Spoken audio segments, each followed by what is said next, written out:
When Juliet suggested that he accompany Evelina to a birthday party, George asked, "Where's the party?" "It's in the mountain," she immediately reassured him. "With Evelina, don't worry. It's okay." "Are we going right now?" "Where's Evelina?" "She just went out to get Bicol." "I know him. The other day when he saw me walking, he gave me a ride to the market. When I asked how much I owed, he said nothing." Juliet simply remarked, "He is married to Evelina's niece." "Now I get it." George ran to his room to pick up his camera and notepad, stuffed them into his backpack, then waited on the front step. Evelina showed up a few minutes later. She was seated in the sidecar of a tricycle, but the driver wasn't Bicol. Jade was with her, and a toddler sat on Evelina's lap.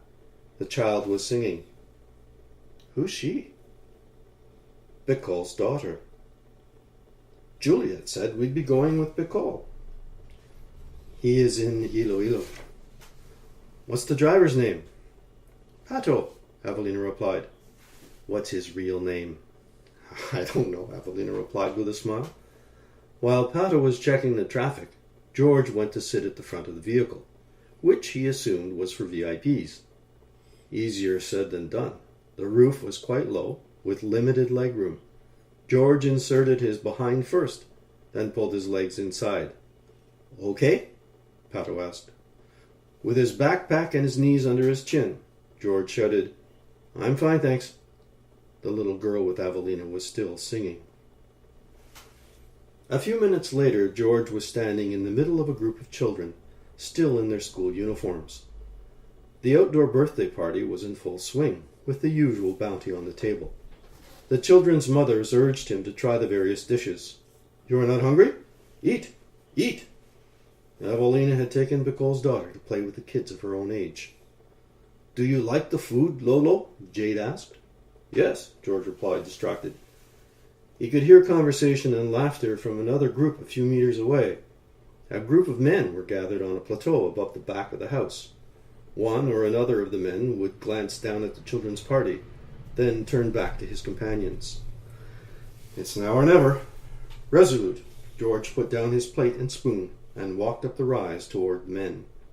His little chaperone ran after him, asking, "Where are you going?" "There." George pointed at the men and kept on walking.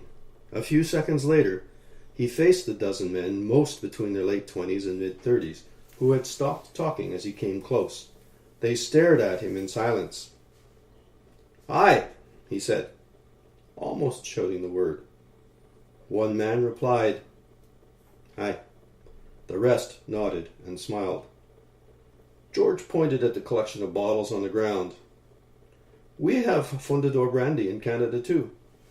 The man next to him asked, "Do you want?" "Sure."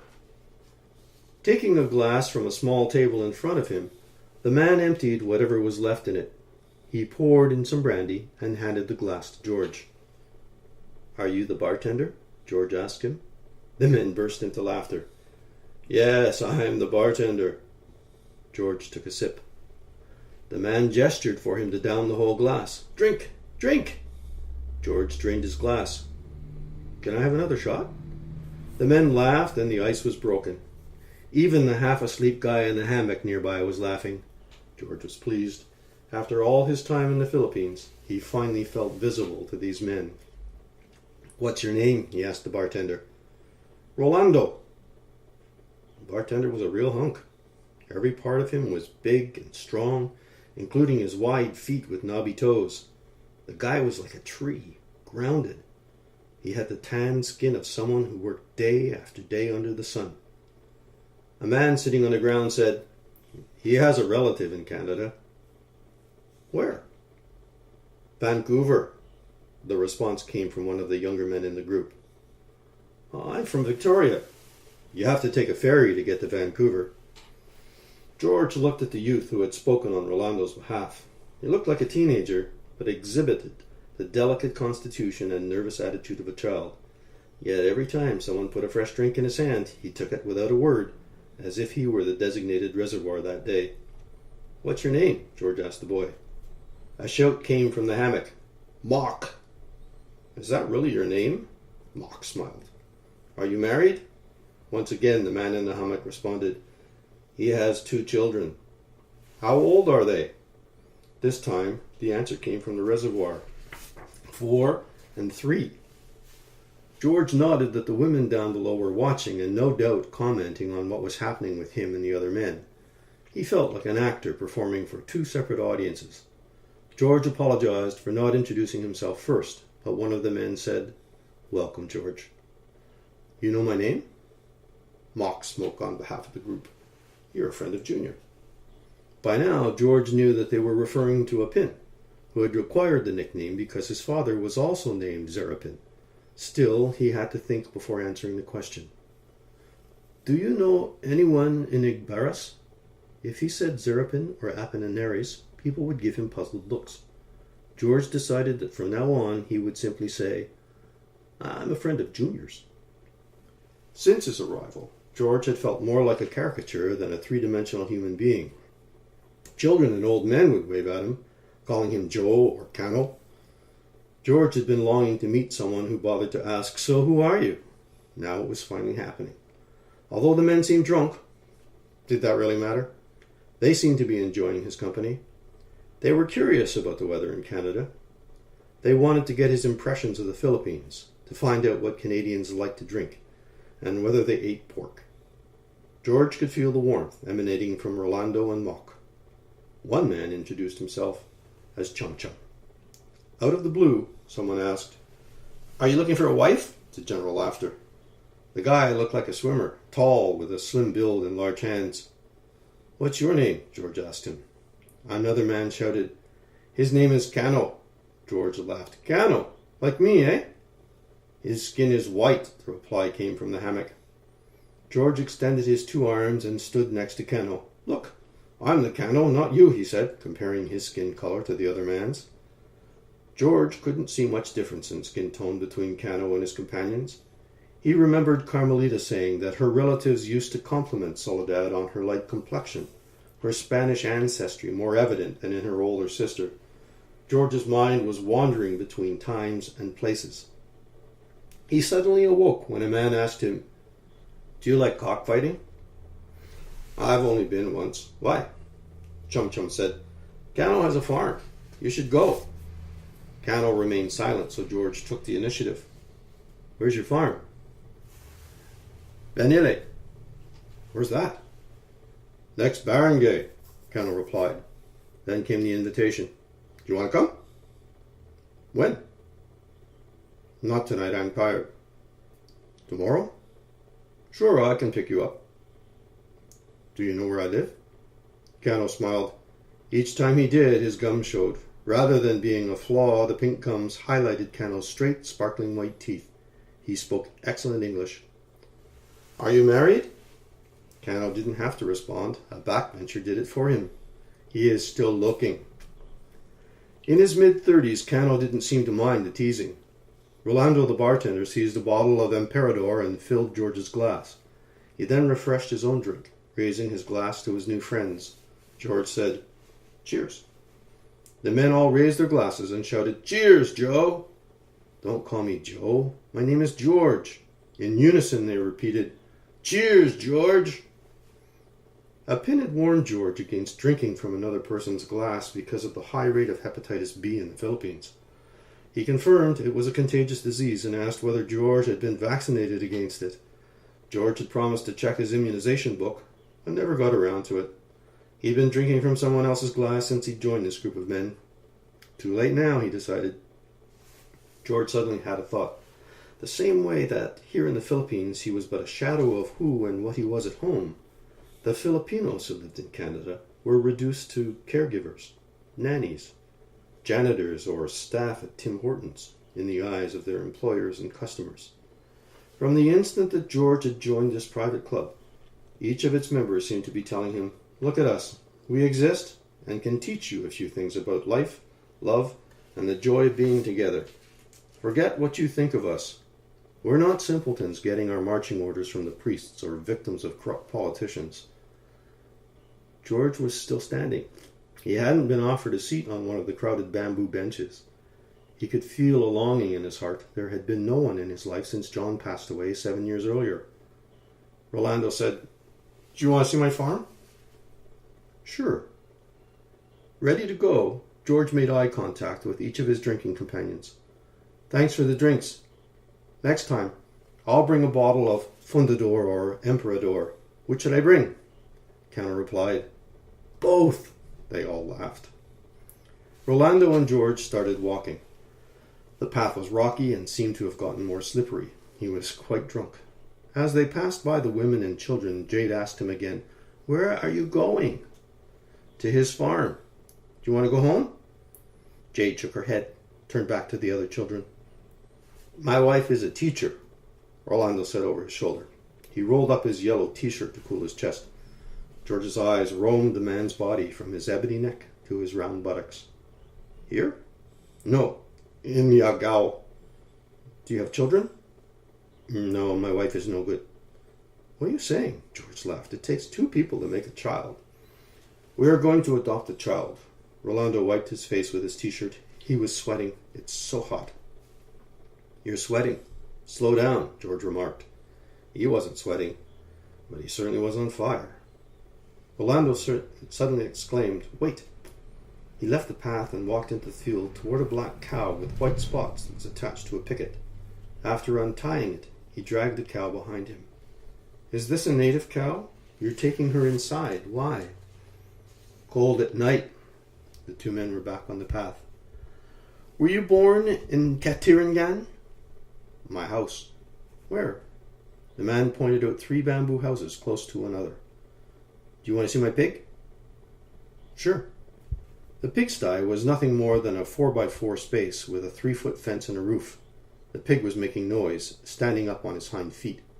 "He recognized you," George said in amazement. "Hungry." "Are you going to feed him now?" Rolando shook his head. "Let's go." "Where?" "Get beer." "When does your wife come back from school?" "She stays with her aunt during the week." "What do you do at night by yourself?" Rolando's answer came immediately. "I drink." "Every night?" "Do you have money?" Rolando asked. "What about Jade and Avelina?" "They know." There was a motorbike close to the house, and with the key already inserted, Rolando sat on it, quickly and with assurance, his feet in worn-out flip-flops that couldn't remember their color of origin on the pedals. "What's your family name?" "Hermoso." "Really?" George laughed. He put his hands around the driver's waist and squeezed hard. He was afraid he would fall off. "I can't breathe," Rolando protested. "Sorry. It's okay." It's okay was something like a mantra here, George thought. Where he was from, things were never okay. Never what they should be. He leaned toward the driver. He could smell Rolando's body odor. When they reached the river, George shouted, "Should I get off here?" "No, it's okay." They started crossing the stream that earlier Pato had refused to cross. Maybe because of the little singing girl on board. George didn't really care whether his brand new boots got wet. Rolando's nonchalance was a lesson in how not to take himself so seriously, but to let go. George wanted to do just that, and badly. He forgot about the water level and lost himself in the here and now. He watched as they rode past a cow, absorbed in her thoughts, or not thinking at all. A family of skinny goats on the slopes of the river, and fields of peanuts and mungo beans. Not only was he able to recognize the Chinese bean, but he knew its Filipino name, Balatong. They stopped in front of a bamboo house, where 3 men were sitting outside on a bench. A party was going on here. Music blaring from inside the house. "Money." George handed a 500 pesos bill to Rolando, who went to talk to a man standing at the window of a store, a small room that was part of a family house. George saw a child and an old woman in a room behind the man watching TV. Customers had no access to the inside of the store. All transactions took place through the window. Orders were taken and products pushed through the window. A few minutes later, Rolando turned toward him, carrying 5 one-liter bottles of Red Horse in a plastic bag. He handed 50 pesos to George and said, "Your change." When George offered to carry the bag, Rolando shook his head. He positioned the transparent and rather thin bag between his legs. "They'll break." Do you like chicken adobo? Rolando didn't wait for George's reply. Let's go and eat. Once back on the national road, they rode through Igbarras. George waved at Paz, Apin's second cousin, who looked surprised. Where are you going? Paz shouted. George shrugged. I don't know. Where is Jade? One member of the Inares family had told him, in Igbarras there are no secrets. George smiled at Paz, who was still waiting for an answer. Rolando hadn't even slowed as they went by. He was on a mission.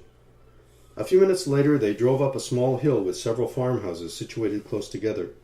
Rolando stopped in front of one of them. My parents' house. George looked at the bamboo house. It was old and decrepit. Like the elderly couple who emerged to greet them, George shook hands with the man. His wife bowed her head and smiled. Rolando went hunting.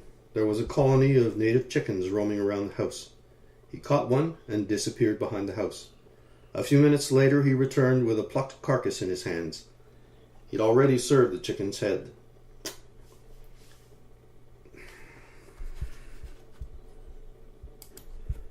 Rolando went hunting. There was a colony of native chickens roaming around the house. He caught one and disappeared behind the house. A few minutes later he returned with a plucked carcass in his hands. He'd already severed the chicken's head.